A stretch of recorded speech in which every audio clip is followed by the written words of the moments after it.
নমস্কার বন্ধুরা, dolirrondhanshala সবাইকে স্বাগত। আর আজকে তোমাদের সাথে শেয়ার করব চিংড়ি মাছের একটা দারুণ রেসিপি। আর এই রেসিপিটা দিয়ে তোমরা গরম গরম ভাত, ফ্রাইড রাইস, পোলাও সব কিছুর সাথেই কিন্তু খেতে পারবে। রেসিপিটা এতটাই টেস্টি হয় যে একবার যদি তুমি বানাও এইভাবে চিংড়ি মাছ, তাহলে কিন্তু বারবার বানাতে ইচ্ছে করবে। আর রেসিপিটা কেউ কিন্তু স্কিপ করে দেখো না, তাহলে আমি রান্নাটা শেষ পর্যন্ত কিভাবে করেছি সেটা তাহলে মিস হয়ে যাবে। আর এই রান্নার জন্য আমি প্রথমে এই রান্নার সমস্ত উপকরণগুলো রেডি করে নেব। প্রথমে আমি নারকেলটাকে রেডি করে নেব। তার জন্য আমি মিক্সির জারের মধ্যে মাঝারি সাইজের বাটির 1 বাটি পরিমাণ নারকেল দিয়ে দিয়েছি। আর নারকেলের মধ্যে অল্প পরিমাণ জল দিয়ে দিলাম। আমি এখানে একটা বড় সাইজের বাটি নিয়ে নিলাম। এবার আমি নারকেলটাকে খুব ভালোভাবে পেস্ট বানিয়ে রেডি করে নিয়েছি। এই বাটির মধ্যে আমি একটা ছাঁকনি দিয়ে নারকেলের দুধটাকে ছেঁকে বের করে নেব। মিক্সিতে নারকেলটাকে এইভাবে পেস্ট করে নিলে তাহলে নারকেল থেকে সুন্দরভাবে নারকেলের দুধটা বেরিয়ে আসে। আর কোনো রকম ঝামেলা ছাড়াই কিন্তু নারকেল থেকে খুব সুন্দর করে তোমরা দুধটাকে এইভাবে বের করে নিতে পারবে। আর নারকেল দুধটাকে ছাঁকনি দিয়ে ছেঁকে নেওয়ার পরে একটা বড় চামচের সাহায্যে এভাবে একটু চাপ দিলেই নারকেলের মধ্যে যে এক্সট্রা দুধটা থাকবে সেটাও কিন্তু খুব সহজেই বেরিয়ে আসবে। এবার আরও একটা মশলা বানিয়ে নেব। এর জন্য আমি মিক্সির জারের মধ্যে প্রথমে দিয়ে দিলাম 8-10 কোয়ার মতো রসুন। আর দিয়ে দিলাম আমি 1 ইঞ্চি পরিমাণ আদা। আমি এই রান্নাতে আদার থেকে রসুনের পরিমাণটা একটু বেশি ব্যবহার করেছি। রসুনের পরিমাণটা একটু বেশি ব্যবহার করলে তাহলে রান্নার ফ্লেভারটা দারুণ আসবে। আর দিয়ে দিলাম একটা ছোট সাইজের টমেটো কুচি। এবার আমি দিয়ে দেব ঝালের জন্য 3টে কাঁচা লঙ্কা। এবার আমি সবকিছুর সাথে অল্প পরিমাণ জল দিয়ে দিলাম। জল দিয়ে আমি সবকিছু একসাথে খুব ভালোভাবে একটা পেস্ট বানিয়ে নিয়েছি। এবার আমি এটাকে একটা ছোট বাটির মধ্যে ঢেলে একটা সাইডে রেখে দেব। আমি আরও একটা মশলা রেডি করে নেব। তার জন্য আমি মিক্সির জারের মধ্যে দিয়ে দিলাম বেশ কয়েকটা ভাঙা কাজু বাদাম। আর সাথে আমি দিয়ে দেবো এখানে 1 চামচ পরিমাণ পোস্ত। তোমরা পোস্তর পরিবর্তে এখানে 4 মগজও দিতে পারো। কাজু বাদাম আর পোস্তটাকে আমি প্রথমে শুকনো অবস্থাতে ঘুরিয়ে নেব, তাহলে কাজু বাদামের সাথে পোস্তটা খুব সুন্দরভাবে পেস্ট হয়ে যাবে। কাজু বাদাম আর পোস্তটাকে আমি একসাথে খুব সুন্দর করে পেস্ট করে নিয়েছি। এবার আমি এর মধ্যে অল্প পরিমাণ জল দিয়ে এবার আমি একটা মিহি পেস্ট বানিয়ে রেডি করে নেব। আর এই রান্নার জন্য মেন যে উপকরণ সেটা হচ্ছে চিংড়ি। আমি এখানে চিংড়িটাকে খুব ভালোভাবে ধুয়ে পরিষ্কার করে রেডি করে নিয়েছি। এবার আমি চিংড়ি মাছটাকে রান্নার জন্য রেডি করে নেব। চিংড়ি মাছের মাথার মধ্যে যে নোংরাটা থাকে সেটা আমি এবার পরিষ্কার করে নেব। একটা কাঠির সাহায্যে দেখো এভাবে একটু চাপ দিলেই কিন্তু সব নোংরাগুলো বেরিয়ে আসবে। আর চিংড়ি মাছ রান্না করার আগে এই নোংরাটাকে অবশ্যই পরিষ্কার করে নিতে হবে। আর চিংড়ি মাছের এই নোংরা সমেত রান্না করলে অনেক সময় কিন্তু পেট খারাপেরও ভয় থেকে যায়। সবগুলো চিংড়ির আমি একইভাবে নোংরাগুলো পরিষ্কার করে রেডি করে নিয়েছি। এবার আমি চিংড়ি মাছের মধ্যে দিয়ে দিলাম স্বাদ মতো লবণ। লবণের সাথেই আমি দিয়ে দেব অল্প একটু হলুদ গুঁড়ো। এবার আমি চিংড়ি মাছগুলোকে রান্নার জন্য লবণ আর হলুদ দিয়ে মেখে রেডি করে নেব।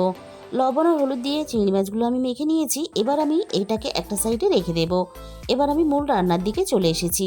প্রথমে আমি কড়াইয়ের মধ্যে 2 চামচ পরিমাণ সর্ষের তেল দিয়ে দিলাম। আমি সর্ষের তেলটাকে খুব ভালোভাবে গরম করে কড়াইয়ের একটু চারিদিকে লাগিয়ে দেব। তেলটাকে আমি প্রথমে খুব ভালোভাবে গরম করে নিয়ে এবার আমি চিংড়িগুলো ভাজার জন্য তেলের মধ্যে দিয়ে দিলাম।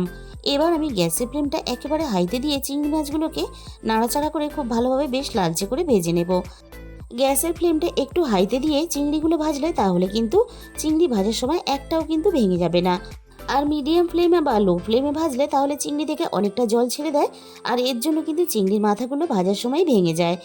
চিংড়িগুলো আমি খুব ভালোভাবে বেশ লালচে করে ভেজে নিয়েছি। এর থেকে আমি আর বেশি ভাজবো না। এবার আমি চিংড়িগুলোকে কড়াই থেকে নামিয়ে নেব। সমস্ত ভাজা চিংড়িগুলো কড়াই থেকে নামিয়ে নেওয়ার পরে এবার ওই চিংড়ি ভাজা তেলের সাথেই আমি আরও 2 চামচ পরিমাণ সর্ষের তেল দিয়ে দিলাম। আর আমি এই রান্নাটা পুরোটাই সর্ষের তেলে করব। সর্ষের তেলে রান্নাটা করলে এর স্বাদ আর গন্ধ দুটোই কিন্তু বেশ ভালো হয়। এবার আমি তেলের মধ্যে ফোড়নে দিয়ে দিলাম অল্প একটু গোটা গরম মশলা। এবার আমি গরম মশলাটাকে নাড়াচাড়া করে কয়েক সেকেন্ড ভেজে নেব।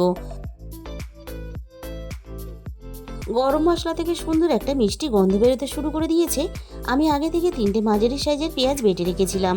পেঁয়াজ বাটাটা আমি তেলের মধ্যে দিয়ে দিলাম। এবার আমি পেঁয়াজ বাটাটা ফোড়নের সাথে মিনিট 3-4 মতো নাড়াচাড়া করে পেঁয়াজ বাটাটা বেশ লালচে করে ভেজে নেব। এতে পেঁয়াজের কাঁচা গন্ধটাও চলে যাবে।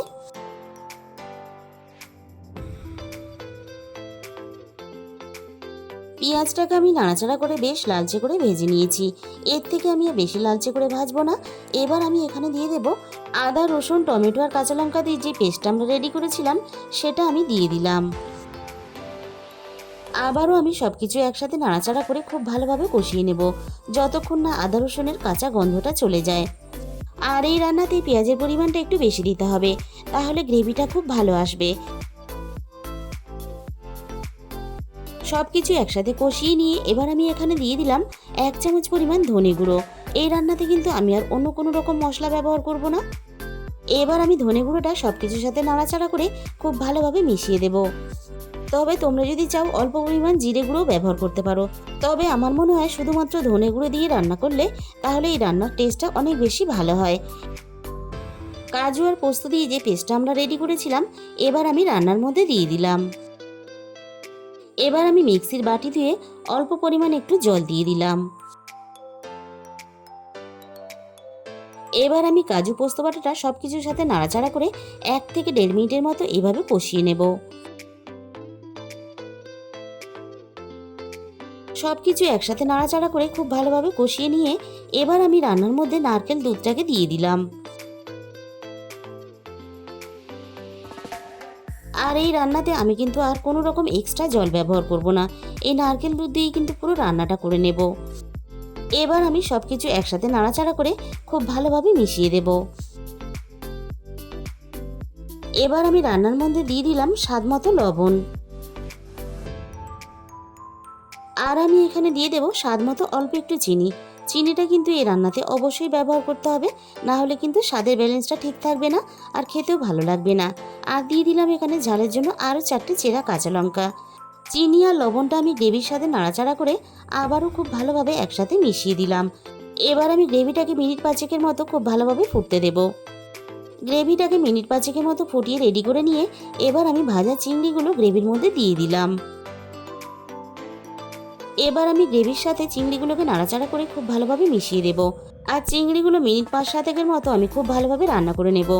এতে চিংড়িগুলো খুব ভালোভাবে নরম হয়ে যাবে আর চিংড়ির ভিতর পর্যন্ত তেল মশলা সব কিছু চলে যাবে, তাহলে খেতে খুবই ভালো লাগবে।